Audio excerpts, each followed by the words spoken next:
Bonjour à tous, bienvenue au podcast Partenaire. Aujourd'hui, j'ai le plaisir d'avoir avec moi Noémie Réaume et Martin Bellemare. Bonjour. Bonjour. Donc, on va commencer par qu'est-ce qui a fait en sorte que vous êtes allé dans le domaine de l'immobilier? Ah oui. En fait, l'immobilier, pour moi, c'est comme une deuxième vie professionnelle parce qu'initialement, j'étais plus dans le domaine des affaires, dans le marketing et la vente, évidemment, dans la région de Montréal, quoique j'évoluais beaucoup en région. La nature de mon travail à cette époque-là, moi, je suis ingénieur forestier de formation. Alors, j'allais dans les régions forestières et j'ai parcouru beaucoup le Québec. Et dans une étape de ma vie, donc, j'ai acquis une propriété à Mont-Tremblant.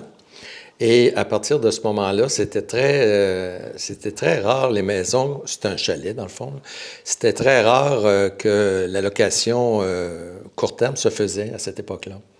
Alors, j'ai dit, tiens, je vais mettre mon chalet avec une agence de location court terme. Et par la suite, lorsque j'ai pris ma retraite, j'ai continué à faire ça. Ça amenait des bons revenus, c'était le fun. Ça payait les dépenses directes de ma propriété. Mais souvent, je recevais les nouveaux listings pour faire de la location court terme de courtiers immobiliers, des amis de la région, qui, eux, ne voulaient pas faire ça, mais pour garder, lorsqu'il y avait un listing puis que ça fonctionnait plus ou moins, ils venaient me voir pour que je puisse faire la location court terme de leur propriété qui était à vendre. Et c'est comme ça que j'ai dit, peut-être qu'au lieu de les donner, je devrais les garder pour moi. Donc, l'idée m'est venue d'aller chercher ma certification de courtier immobilier. Pour moi, je viens du domaine culinaire. J'étais avant en gastronomie au Fermont-Tremblant. J'avais été là-dedans pour faire vivre des émotions aux gens. Je voulais aider les gens. J'avais fait des soupes populaires et des choses comme ça pour aider. Mais je sentais toujours que je faisais pas assez parce que je n'avais pas le contact avec le public. Tu sais, moi, je suis cachée en arrière de la cuisine, je vois pas les gens. Puis je voyais pas s'ils étaient vraiment heureux. Tu sais, des fois, on avait les serveurs qui venaient nous voir. Ouais, ils sont vraiment contents, compliments au chef et tout. Mais on le voit pas dans leurs yeux, tu sais. Puis avec le temps, là, j'ai toujours été intéressée par l'immobilier, mais dans ma tête, c'était un second métier quand j'allais avoir 50 ans. Mais à un moment donné, je me suis dit, attendre à 50 ans, ça va être long. Là, j'ai 21 ans, c'est dans longtemps. Donc, j'ai sauté dans le bateau en essayant de pas trop me noyer, tu sais. Puis, c'est ça. Puis maintenant, je peux voir dans les yeux des gens quand je les aide, puis vraiment sentir leurs émotions. L'immobilier, c'est beaucoup ça, là. Tu les accompagnes, mais il y a des hauts et des bas. Des fois, tu es leur psychologue et tout. Donc, maintenant, je peux vraiment voir ce que j'apporte aux gens. Qu'est-ce qui a changé de la profession dans votre quotidien depuis vos débuts?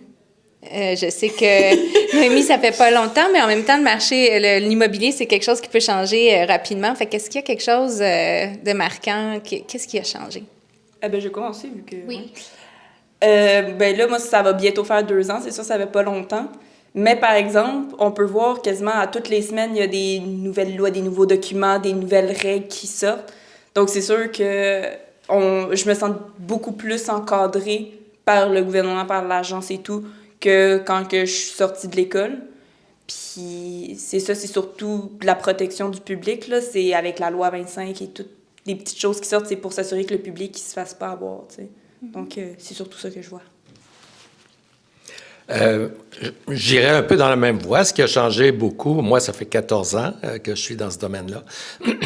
Et ce qui a changé beaucoup par rapport à mes débuts, ça a été évidemment le changement rapide des lois reliées à l'immobilier et aussi le développement personnel que ça requiert pour un courtier. Parce que, évidemment, on n'est pas des avocats, on ne peut pas improviser dans ce domaine-là, les conséquences sont trop énormes.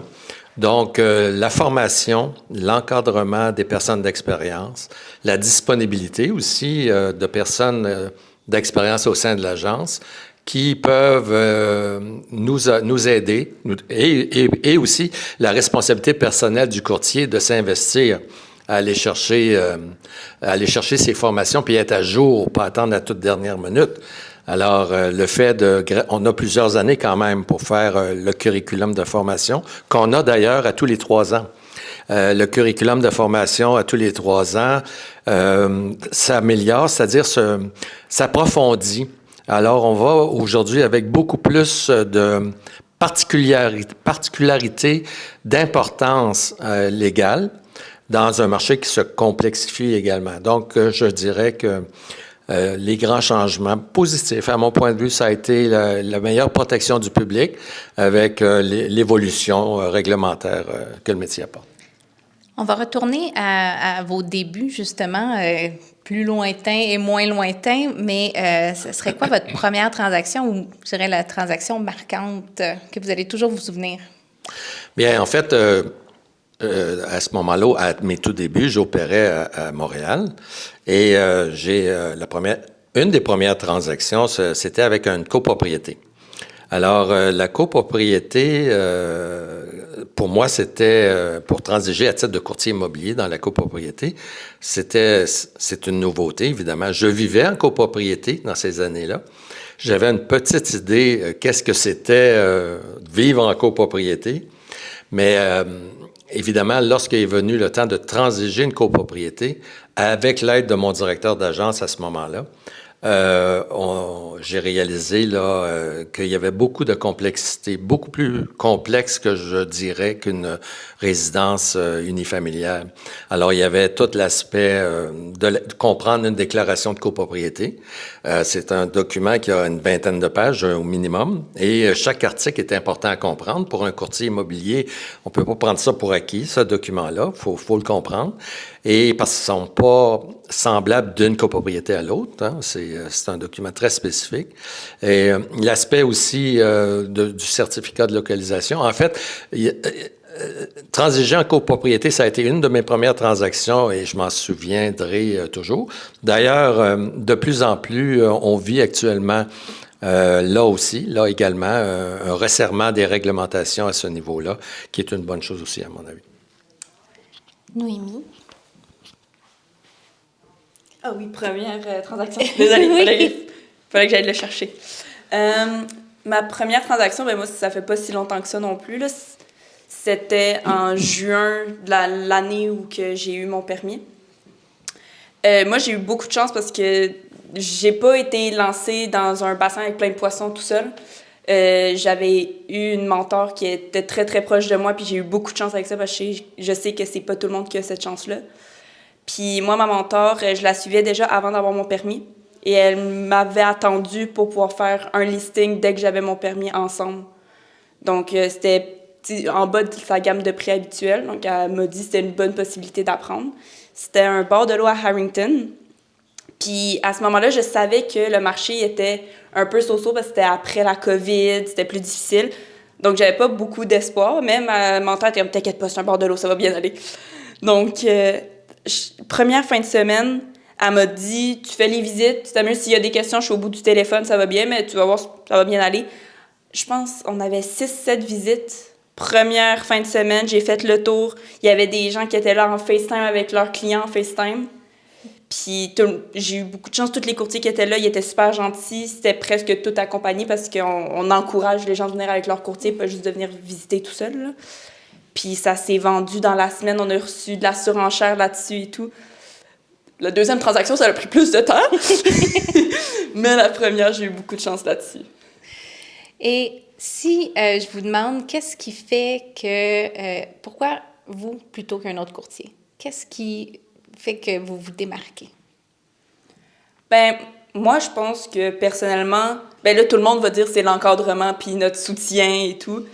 C'est sûr qu'il y a une partie dans ma personnalité. Je pense que c'est pas tout le monde qui va vouloir me choisir parce que c'est pas tout le monde avec qui on fit bien.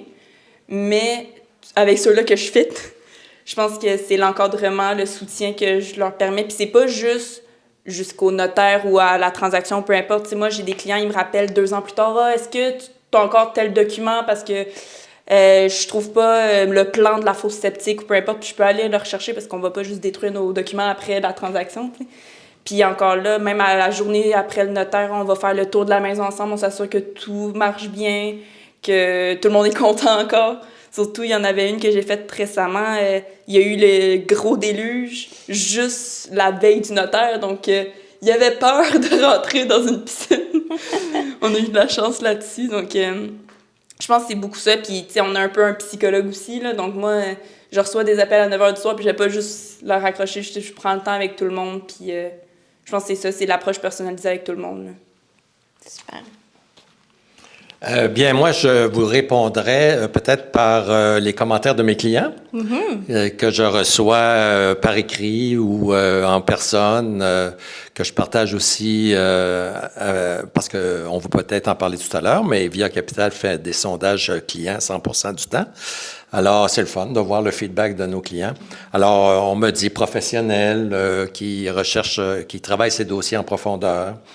Qui est très disponible, très facile d'approche, et aussi que c'est assez fluide pour une transaction qui se passe avec moi, mais derrière ça, il y a du travail. On travaille nos documents, on travaille les faits, on va chercher les faits. On fait bénéficier l'expérience qu'on a à nos clients également. Alors, souvent, c'est peut-être pas dans le cadre immédiat de la transaction, mais c'est dans l'environnement pour préparer une transaction. Alors, voilà, je dirais que c'est à peu près ça. Parfait. Puis, on a effleuré un petit peu le sujet, mais pourquoi avoir choisi Via Capital ou Via Capital Partenaire? Bien, en fait, Via Capital, moi, ça fait 14 ans que je suis avec Via Capital.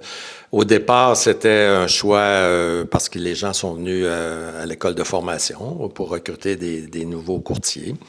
Et je trouvais que l'approche présentée par Via Capital était une approche qui m'a paru assez professionnelle, plus que d'autres, à mon avis, et aussi qui présentait un souci...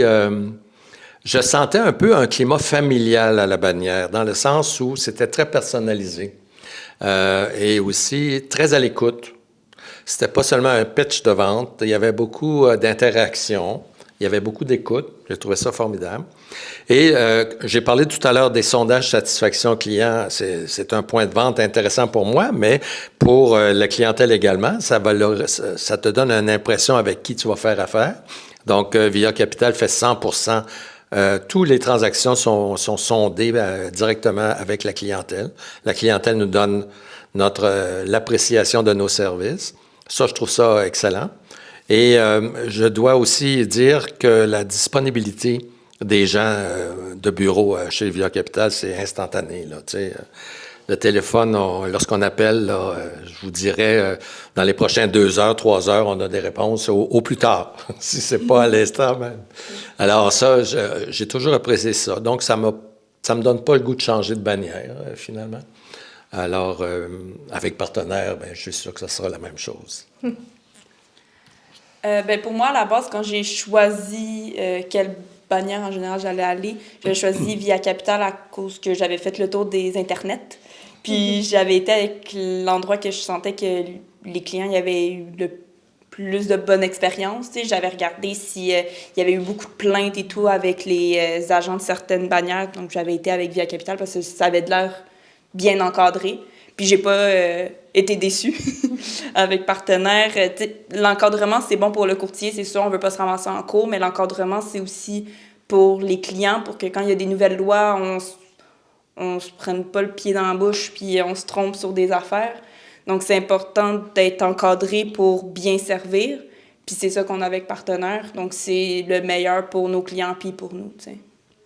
Super. Mais merci beaucoup à vous deux. Merci à tous d'avoir été là. Bonne journée.